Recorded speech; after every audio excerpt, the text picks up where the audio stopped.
Big pitted shoulder back in center field, so you're going to have a terrific outfield defense with Chris Richard in right.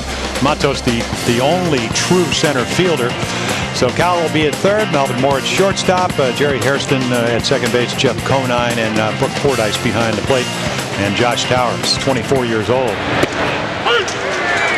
Another magnificent night for the O's and the Oakland A's to get after it as Josh Towers works that outside corner to Johnny Damon to get ahead. There's the numbers on Towers, and now over 100 innings as a big leaguer. Jim with those 8 wins, and trying to, for the second time this year, beat the Oakland A's. Although, as you brought up, no Jermaine Dye, the trade hadn't been made yet, and no Eric Chavez in the lineup, but he went 7 innings and kept the A's off the board. And got some run support and said, hey, if you can hit my best stuff, perfect example right there. He's throwing free pitches right at him, and there, away, a changeup away, and then a fastball in on his fist. And got hurt down there, actually. Randy Wynn in the 7th inning. Went into that 7th inning with a 3-1 lead, hung a breaking ball. He got hurt. In fact, matter of fact, all the meaningful base hits were hanging breaking balls. Trying to use all his pitches. Probably his fastball is the best pitch, definitely. And then from night to night, that change up in the breaking ball, the curve ball, trying to throw maybe a few more slow curve balls, but the curve ball is really kind of like a slurve. But he can throw strikes. 0-2 to Johnny Damon. This is line to left. Base hit. That's how we begin tonight at the Yard. 2 base knocks last night for Johnny Damon as he put together his 39th multi-hit game of the year. And he's aboard here to start things off tonight with that base hit to left. And what about the Jim Coleman Honda keys to the game, Jim? Well, we know Giambi can hit. He's the MVP, the reigning MVP. So to die for 34 RBIs in 32 games, hitting in the 4 spot. Tiny Tim Hudson's only about 165 pounds. There are his career numbers. Temporary amnesia. You just want to forget what happened the last 4 games, not scoring any runs. And Josh Towers, he's got to have his control. And it's not just about throwing strikes. You cannot 0-2 throw a hanging changeup. And that's what Damon picked on to hit into left field. You have to make quality pitches. There's Jeremy Giambi, the DH. See the numbers, having a very solid year. He platooned with Adam Pyatt, as I mentioned a moment ago, in right field to start the season. So the acquisition of Johnny Damon, and maybe more importantly, the acquisition of Jermaine Dye, it's made pretty much a DH out of Jeremy Giambi, and refigured this Oakland outfield, as we were talking about last night. Damon back to his more natural center field with Terrence Long in left and Dye in right. And they can go get him. It's improved the defense, and it keeps the solid bat of Jeremy Giambi as well, Jim, in the lineup. Well, against right-handed pitching, now you don't really have to hurt yourself defensively. And you got to remember Jermaine Dye last year, 118 RBIs, 33 home runs, and here's the improvement. Big Brother was saying before the game tonight, he said he's finally figured out. He said all those years growing up, I was always the big brother. He was always trying to live up to the expectations. And he went too far, and he's gone. Jeremy Giambi, a strikeout victim. Now, Jim, you like that approach, going up the ladder from Josh Towers to finish off with Jeremy on the 0-2 pitch. Well, what we talked about last night, the A's proved they can hit fastballs in the middle of the plate. Now, he misses by about 2 feet. Fordyce goes up and in, and he's got to reach all the way back. But the bonus right there, it's something that the coaches talked about in Oakland. He said they threw too many strikes last night. You don't always have to throw Oakland a lot of strikes. And it started really in the 2nd inning when Hernandez hit the 0-2 doubled up the right field gap. Now, this guy you have to throw strikes to. He leads the American League in walks with 104, 20 intentional. Well, there you see the outstanding numbers. That's 4 years in a row now at the 100 RBI mark and better for Jason Giambi as Towers works the outside corner for a called strike. Let's set the 4-3 umpiring quartet tonight. That's the veteran Chuck Merriweather behind the mask. Bill Welke, Brian Onora, John Hirschbeck go 1st to 3rd around the bases. A lot of conversation from the respective beat writers, Orioles and those that cover the A's, with Jason Giambi during this series regarding his free agent status and indeed what he think about coming to the East Coast and playing for a club like the Orioles. And Jason pretty much answered it quite to the point definitively. He used Tampa Bay as an example. He said, I'm about winning. I want to win, and I'm not sure I want to be a part of a rebuilding project, whomever that may be, and I like winning out here on the West Coast. And he also said that if he was going to go to a ball club, it's going to be a contender, going to be not a rebuilding project. And I think the Orioles, I don't really believe they're that far away if they could add maybe 2 good offensive players. Now the 1-1 from Towers. Breaking ball missed a little bit high, so he'll fall behind Jason Giambi. But what he went also to talk about was that it's just not a lot of fun. The Orioles are certainly going through this. We certainly don't know how they're going to end the season, but they're going in the direction where Jason's been, and that's 90 to 95 losses. He said it's very tough coming to the ballpark and being able to have the focus you want to have.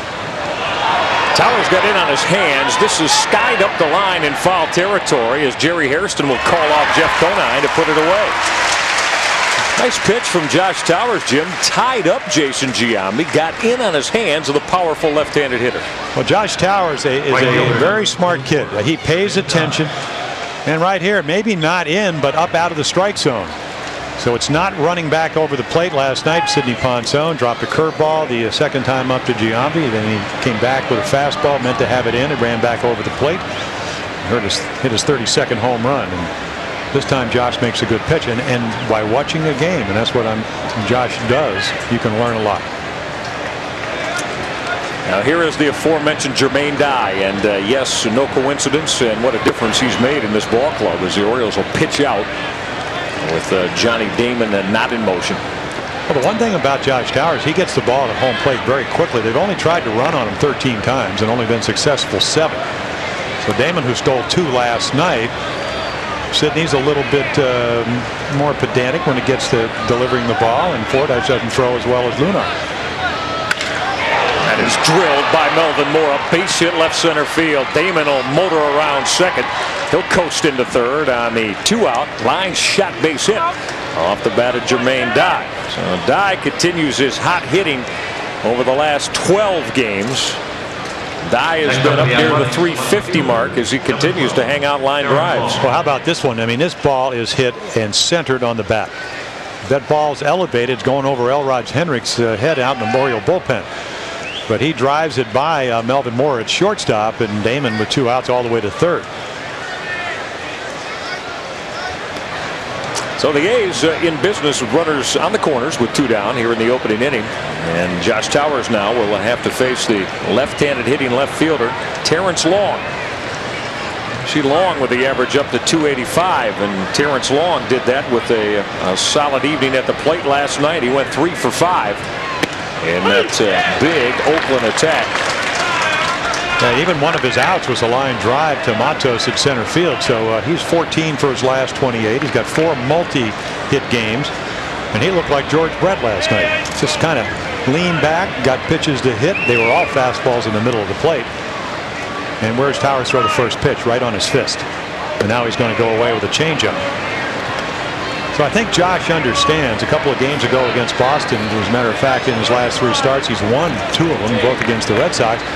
He said what Brooke Fordyce did was make me use all my pitches. And for 20, you figure, well, 24 just to the big leagues. Why don't you just do that automatically? It doesn't work that way. Veteran catcher behind the plate, and I think that's why Brooks back there. Now the 1-1 to Terrence Long, and missed in. You see Long pulling the hands back on that fastball from Towers. Not a young man from just outside Los Angeles, Josh Towers. The thing you got to know about this kid, he cares. He cares a great deal about his spot in the Orioles rotation and his future with this baseball team. This is popped up. Looks like going to be room for Cal Ripken in front of that Oakland dugout. But Josh Towers escaping problems in the opening inning. Gets Terrence Long. Orioles. Truly another spectacular day around Baltimore town. Hope you're enjoying it wherever you are with us tonight. Miguel Tejada, first pitch swinging on the ground for Melvin Mora, who gunned down his opposite number. So Josh Towers gets Tejada on a slider to open up inning number 2. Again, that a lot of that goes back to Brooke Fordyce. Brooks saying, listen, we're going to have to establish your breaking ball. Even though you are a fastball pitcher, and he can throw fastballs with the best of them, we're going to show him your breaking ball. We're going to show you we're not afraid to throw it early in the count, late in the count. But primarily, once we do that, you may start looking for it, and then we're going to get in on your fist and make good pitches away with our fastball. Here's Eric Chavez. Very fine hitting, very fine fielding. Third baseman of the Oakland Athletics. Chavez with 19 home runs on the year. He's driven in 71. This Oakland ball club 1 through 9, they swing the bats. The A's, average-wise, at 260, which actually is above just the O's in Tampa Bay as Chavez lifts this to left. It's Larry Bigby there, and he'll put it away for out number 2. Get back to the A's and their offensive proficiency in a moment. Let me tell you about the Cal Ripken backpacks that are happening here at the Yard. The kids will want to come on out tomorrow night for Ripken Backpack Night. All kids 14 and under in attendance at tomorrow's 7:05 series finale against Oakland. Receive a free Ripken backpack. Being a kid here at the Yard tomorrow is the only way to get this wonderful Cal item. You can call 1-888-848-BIRD or go online at theorioles.com. Well, Rip, as we said, looking for his first base hit in this series after he took one of his few offers last night that he's seen since announcing his retirement plans back on June 19th. Called strike to Ramon Hernandez. Jim, so Oakland a 260 hitting ball club average-wise, but the 150 home runs sit in the 5th spot in the American League in that category. And as we were saying last night, this club is going to score on average. They're at 5 runs per game for this fine starting pitching that Art Howe has. And that 5 runs will probably be better over the last month because of Jermaine Dye. And also Johnny Damon that's a much better hitter than he was early. But they're 4th in the league in on-base percentage. They're 4th in runs because they're also actually 2nd in base on balls. So they work the count. Their whole theory is high on-base percentage. Don't care about the average. I mean, obviously, you'd like to have it as high as you can. Get on base. A couple of 2-run, 3-run home runs. Good pitching, good defense. See you later. That's good pitching right there. Two-seam fastball on the inside corner to sit down Ramon Hernandez. Scoreless. Did we see from Jeter or Robbie Alomar at second base? He just, as you mentioned, going towards third base. I thought he was going to try to get the play at third, Mike. Yeah, that's why Chavez went back, but he just threw a rocket. I did too initially. Chavez going back to the bag. Tejada's going to come over to him and get that force out, but strong and accurate throw. Well, let's see what Josh Towers has in inning number 3. He's already ahead of Frankie Menechino.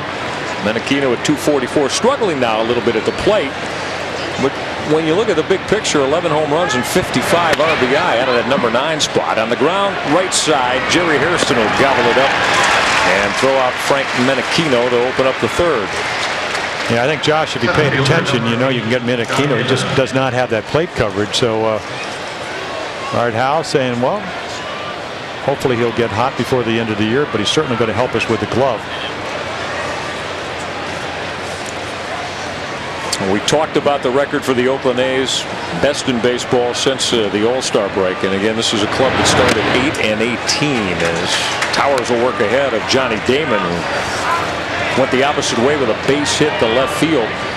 His first plate appearance to start the game tonight on an 0-2 pitch from Josh Towers, who misses downstairs to even the count at 1-1. Well, the amazing thing, and you touched on this last night, they've won now 5 straight on the road. Usually when you leave your home ballpark, it's a little bit more difficult. 21 out of 28.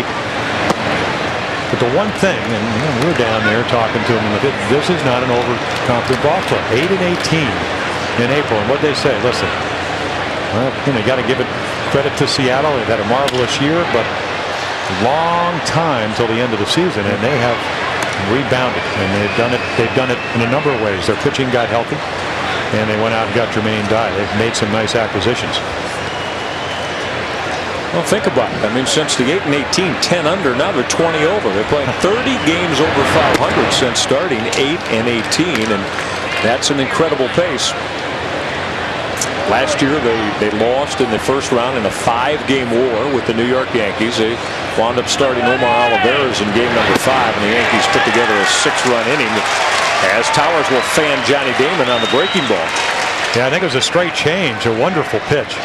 And once again, the veteran presence of Brooke Fordyce. 3-2. Took a fastball to left field for base hit the last time, and you can just see a little wave. Got him out in his front foot. Not only a terrific call, but great location by Josh. He is pitching tonight, and I think he learned last night you just can't be one-dimensional against this club. Sidney, because of that, whatever, the forearm, the tricep, etc., he couldn't throw very many breaking balls. And a lot of balls in the middle of the plate. They took advantage of it. Jeremy Giambi in the launch mode, deep right, and that ball is going to bang off the wall. Extra bases for Mini G, as he's known, Jeremy Giambi. This miss going out of here as he took it deep off the auxiliary board in right for the 2-out double for Jeremy Giambi. And what it does, it with 2 outs, it allows his big brother to come to the plate. I mean, he goes down and gets this pitch, struck out on a ball, chased one over his head. And right off the, I guess it looked like it got somewhere up on the hot dog. So Mark Wiley, and you know what this is about. Oriole pitching coach coming out. And what are we going to look at what a guy can do and what they can't do? And he said, I know Sidney. Sidney is more of a thrower than a pitcher. He throws hard, doesn't always hit his spots. First time up, I thought he'd throw me a changeup. I tried to go the other way, hit the base hit up the middle. The next time, after the curveball, I thought he'd try to come in because that's the thing what he should have done. And he's looking for it. Home run.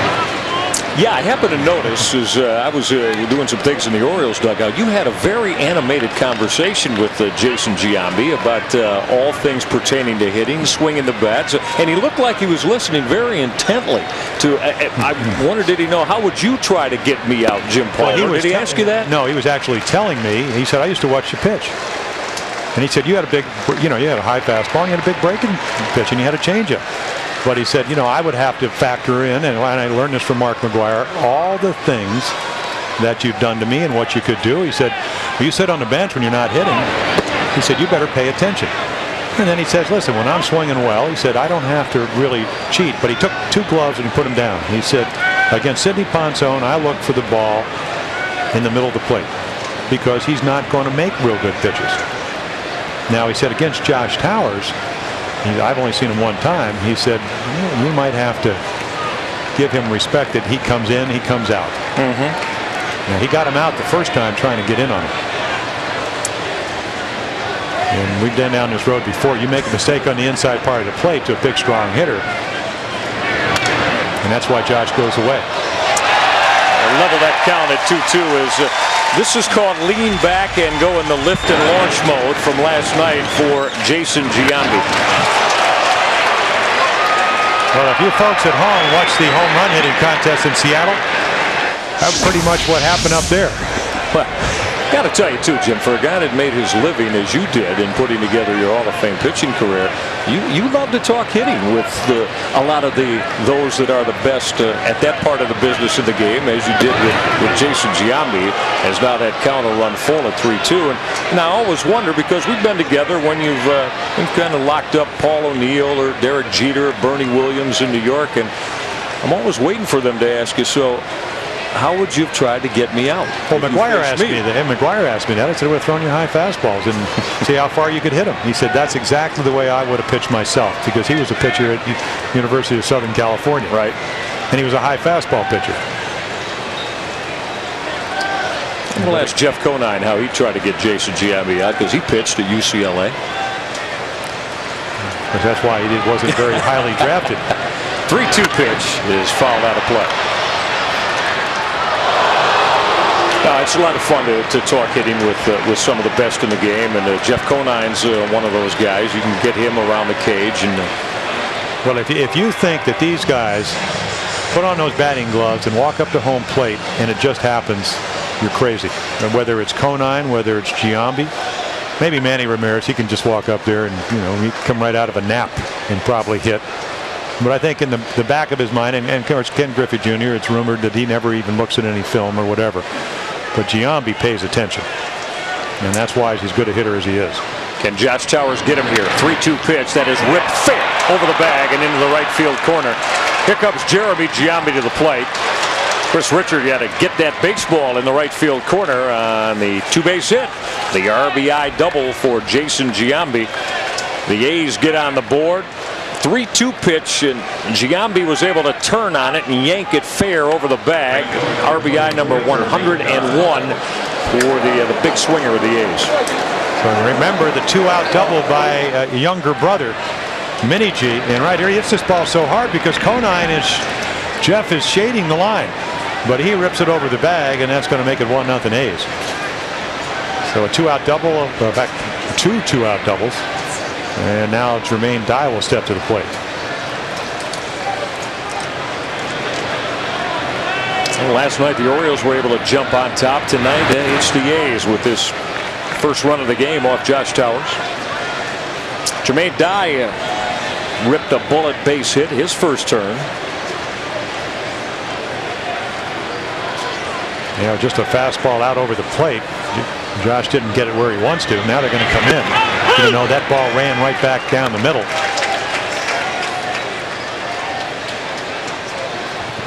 Well, this young man has, if you think it's a coincidence that the A's have really begun to take off, and as their big run timed with acquiring Jermaine Dye, think again. As we've talked about what it's done, not only for them offensively, but defensively as well. And Art Howe very enamored with Billy Beane being able to pull off that deal to get Jermaine Dye into the A's colors. Billy Beane said your job is to make good deals. It's also to make your ball club think that you're trying to win, because they're certainly trying to do it. Now, there's other general managers that have different philosophies. You know, Bill Stoneman out in the Angels said, hey, wait a minute. If I announce to my team right before the trading deadline that we need to get players, then I'm telling them they're not that good a ball club. But I don't buy into that at all. They're a good club. They could even be better with a quality player like this.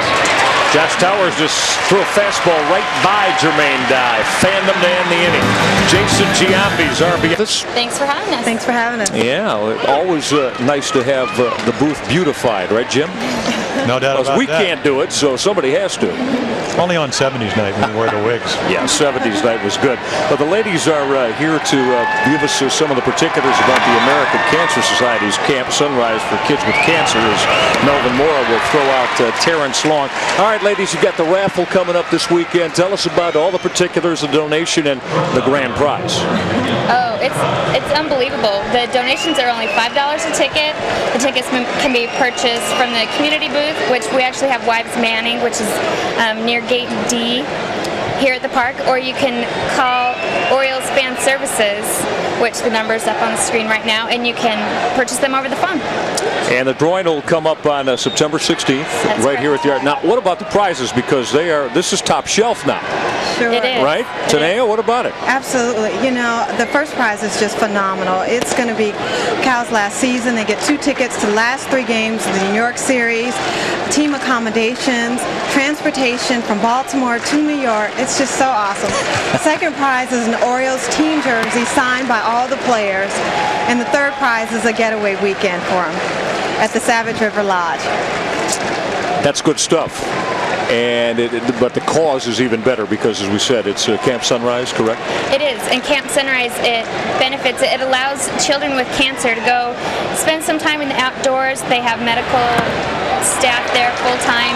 The kids can be normal, have a nice summer camp experience, and without danger of having medical problems. It's really great. And tickets can be purchased right here at Oriole Park leading up to the drawing. Until the 15th. Until the 15th. So a couple of weeks. Homestand coming on. Yeah, Red Sox. How many are you going to buy? Jim? Well, why not? We're I'm eligible, sure there's aren't a we? lot of people that would, yeah, but they would think it'd be fixed if we. Oh, I see. But it's for a great cause. Yes, so. it is. So where are the tickets? We could probably come up with some money up here. Well, we're going to hold you to that. Okay. We can bring them on. Not for you much, and but we could everything. come up with Okay. some. We got Jim Hunter for $100. $100. There you go. Gotta top that. The bar's been set high as Miguel Tejada fouls You should away. tell all the guys. I understand that. Yeah. Are you going to go work the Oakland TV booth too? No, I don't think that's. Just tell them we gave them $200 a That's right. They may be good karma. Yep. It's kind of fun too because we have the different wives working the booth on different nights, and we're there until around the 3rd inning every night. And tonight, Tanea did it with Giselle Mora. Gives people a chance to meet some of the wives. Now Josh Towers just fans of Miguel Tejada for out number 2 here in the 4th. And we're pleased to be joined by Stacy Johnson and Tanea Hairston talking about the American Cancer Society's Camp Sunrise and the Orioles Wives Raffle that is going along with it. Now, first prizes are terrific. Yeah, first prize is going up to New York. You two going up there for that final weekend? Oh, I'll be Definitely. there. Yeah. The whole last road trip, I'm there. Have to be. That'll miss down and in to Eric Chavez hitting with 2 out and the base is empty. Especially at $5 a chance. It's priceless. You know, it's history. You'll be watching history. Very true. No doubt about that. It's going to be a dramatic whole month of September. Don't you ladies too, as far as with Cal in regard to his farewell tour in Major League Baseball? Oh, absolutely. It's been amazing to see how he's been received everywhere. Chavez with a shot to deep center, and Matos is going to watch it get out of here. Eric Chavez is taking Josh Towers deep over that 417 mark. The solo shot number 20 on the year for Chavez, which ups the Oakland lead to 2-0. Yeah, former number 1 draft choice, and now 6 lifetime home runs against the Orioles. And normally, and Jason knows this, you get him hit at the center field, you feel pretty good about it. That ball just kept going. 2-0 A's.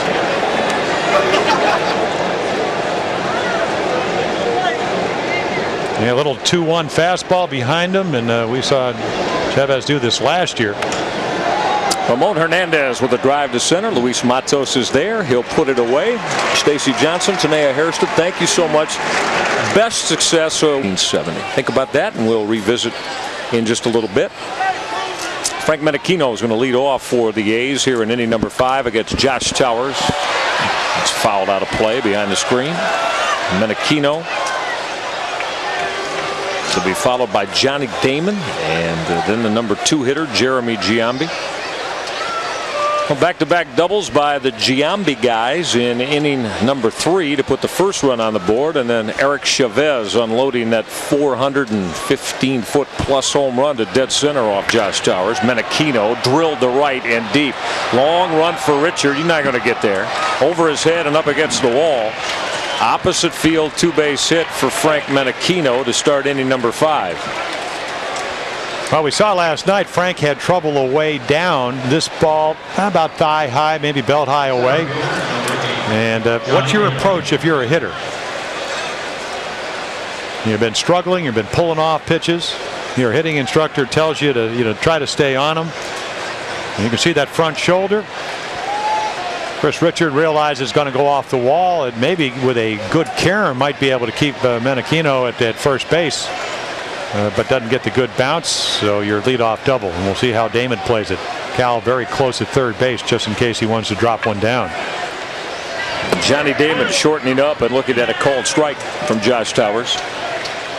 With that double from Menachino, the A's have now put 6 hits on the board. Not hit the Orioles 6-1.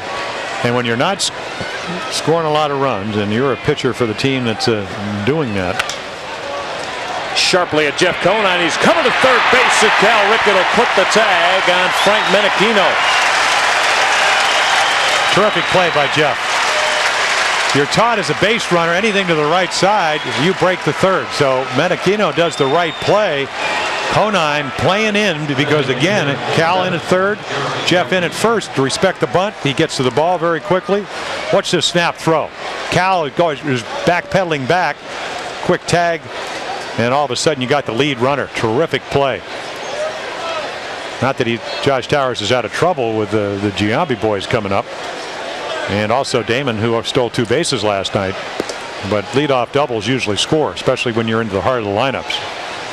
So the Orioles playing very good defense right there. And don't see that often. Ground ball on the right side, and the throw across the diamond from Jeff Conine. That cut down Menachino. Ground ball right back to Towers. Mora for 1. Double play Orioles. Got Jeremy Giambi to hit into that 1-6-3 DP. Nice job of pitching by Josh Towers with the help from his defense to thwart the A's halfway home of the yard. 2-0 Oakland.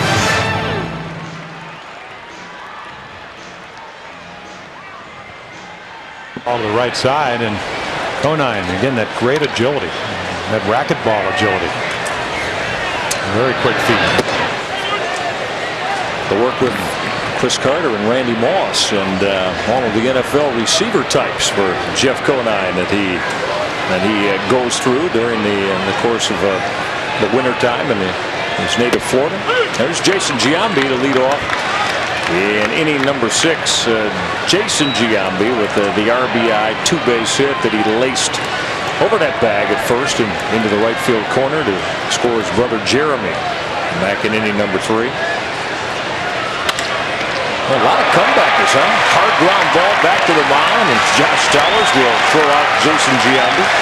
Well, that's that two-seam fastball. He runs down and away, and if you have good movement and good location, watch this ball. I mean, it's just going to come right up here and then just run away a little bit. Maybe not that dramatically, but that late movement.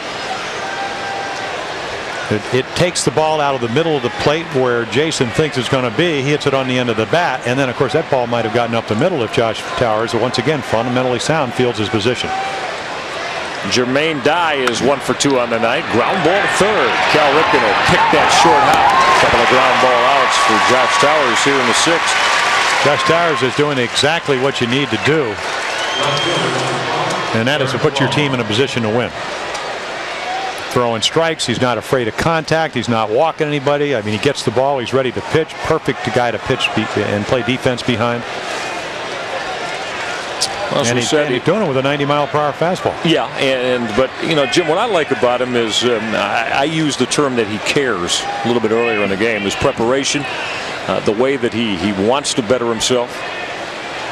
Terrence Long fouling off the Towers fastball. There's a kid that's all about business. Another young man that has been somewhat force-fed by the Orioles to here in the rotation in the big league level. But how about the coming out party in June where he wins 5 of 6 decisions and best the likes of Roger Clemens for American League Pitcher of the Month while pitching to a 1.49 ERA. He's really not getting that many runs this year.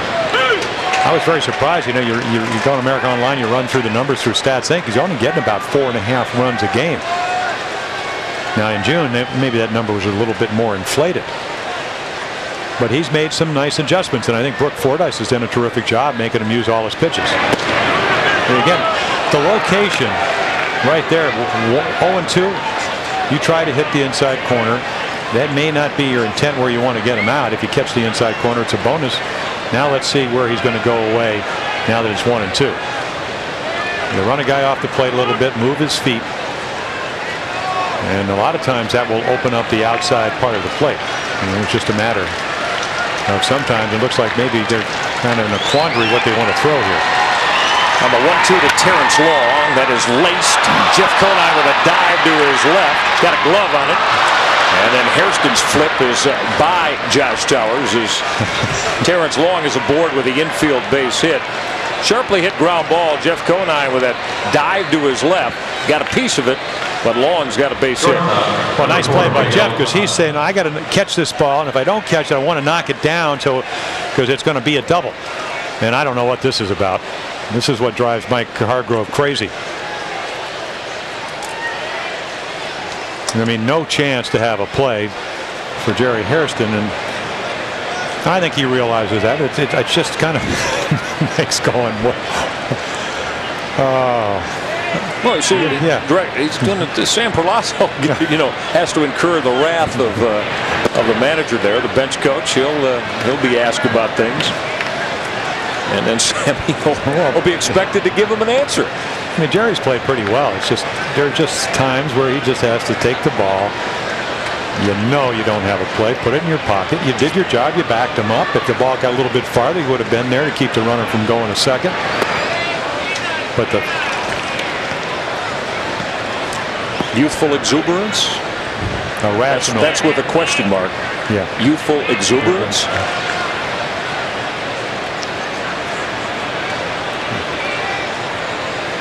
I mean, we played, what, about 130 games?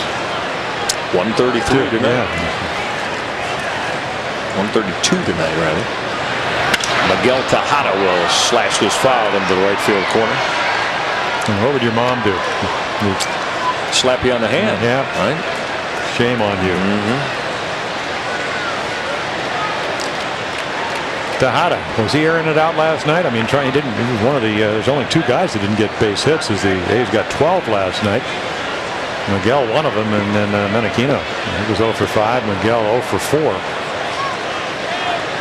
Early on, he would helicopter swings against Sydney.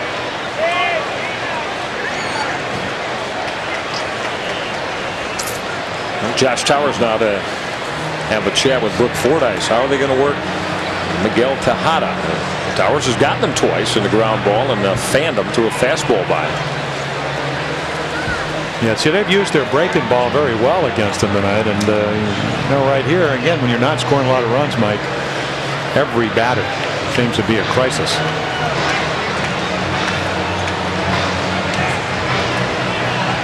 And 2-1. I think if Josh Towers watched any film, 2 hitting counts, home run and double on Sunday. Behind in the count, Tejada went deep down the left field line, double and single and double and home run. Plenty of power for this free swinger. Just lifted up the line and left, and it's going to get in the seats. Well, we showed you last night Tejada's ascent with all the power numbers, home runs, runs driven in. He might be a guy that Jim is a 250 to 260 hitter as far as average wise, but he's going to supply a lot of pop at the plate. And got a Miguel Tejada bobblehead doll out in Oakland that's selling on eBay for $49.95. I happened to see that the other day. When they like them, but once in a while they say, well, the focus wanes a little bit, maybe lacks a little concentration, and yet there's no question about the gifts athletically. Yeah, they'll also take them. Oh, sure. And they'll work with them. This is driven to center and deep. Matos, though, is going to have room back on the middle of the track to put it away.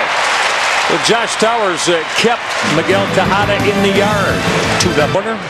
All of those folks bring you the Orioles right here live on Comcast Sportsnet. Eric Chavez went deep on Josh Towers, his last turn at the plate.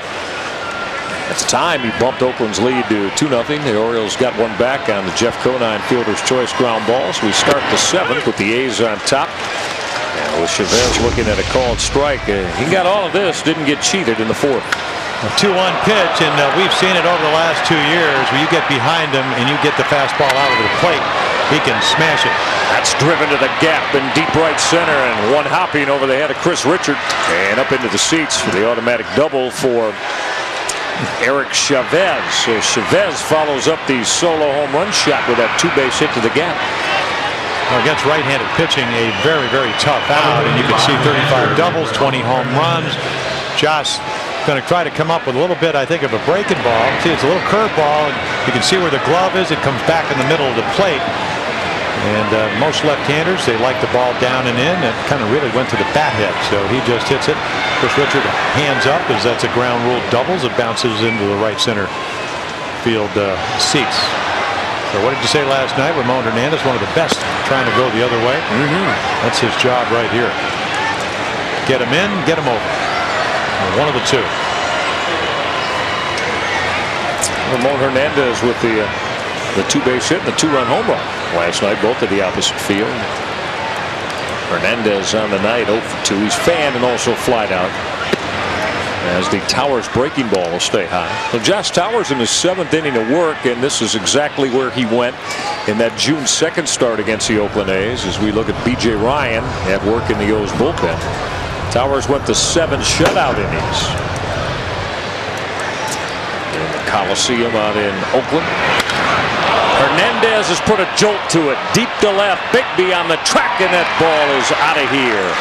2-run home run, Ramon Hernandez. Second 2-run home run of the series for the catcher, and the A's have bumped the lead up to 3 at 4-1. Well, real good hitting, and the reason because Josh, just as he got behind Chavez early on, 2-1 when he homered, 2-0 by Ramon Hernandez, tries to throw a couple breaking balls, misses. Watch him speed up the bat. We saw him do it out in Oakland. Normally a line drive hitter, hit the home run down the right field line, hit the foul pole. And tonight looking for a fastball, and the fastball count gets it, and all of a sudden you get back in the game, and now they add 2 runs to take a 4-1 lead. For the A's now as a team, the home run total mounting with 2 last night and 2 more tonight, so they've hit 4 in the series. Now 152 on the year after the 2-run shot from Ramon Hernandez. Most importantly, though, it ups their lead to 3 at 4-1. Well, what a pick-me-up for Art Howe and his starting pitcher, Tim Hudson. And he's able to pitch out of trouble, but gives up only 1 run. And then Chavez doubles Hernandez, who doesn't hit many home runs. And he's hitting over 300 since the All-Star break. He's had a marvelous second half. And so have the A's. Yeah, all of these gaudy numbers, they all coincide with the A's on a winning tear. Menachino will sky this dude, shallow left center, and it's Larry Bigby who'll put the squeeze on it for out number 1 here in the 7th as Towers gets Menachino. Comcast Sportsnet is the absolute place to be for Ravens preseason action. Don't miss a Super Bowl matchup this Friday as the Ravens and Jim Fossil's New York Giants will go at it one more time live from PSI Net Stadium here in Baltimore. Catch pregame coverage at 11 o'clock in the morning and kick off at noon only on Comcast Sportsnet. On the ground to short off the bat of Johnny Damon as Melvin Mora will throw out Damon for out number 2. Mike, what you have to love, and you kind of touched on this earlier in the game about Josh Towers, is his competitive nature. And he's already planning, and we saw this last night with Mark Mulder. Mark Mulder last year threw 90-91, last night 93-95. Josh is going to spend the winter in Baltimore working with Tim Bishop, and he's going to come to spring training because he does know how to pitch. He's going to come bigger, stronger, more confident in his second year, and I think he's going to be a better pitcher. And again, he'll probably work on his legs because I always see him. I tell him what Weaver told McCarver when he was on the diet: eat a potato, because he's a lightweight. You know. But you know, he's got a great attitude. He will come after you. He's not afraid of contact. I mean, that's a wonderful. I mean, it's just a wonderful attribute to have at a pitcher, because a lot of guys, when they start getting hit, and again, his game is about control. You start throwing balls. You want to walk them. You don't want to walk them, but you want to make the perfect pitch. 1-1 to Jeremy Giambi. Bounce to the right of Konai with Towers covering the bag. What do you say we stretch it here at the yard after 6.5? Ramon Hernandez put a big swing on Josh.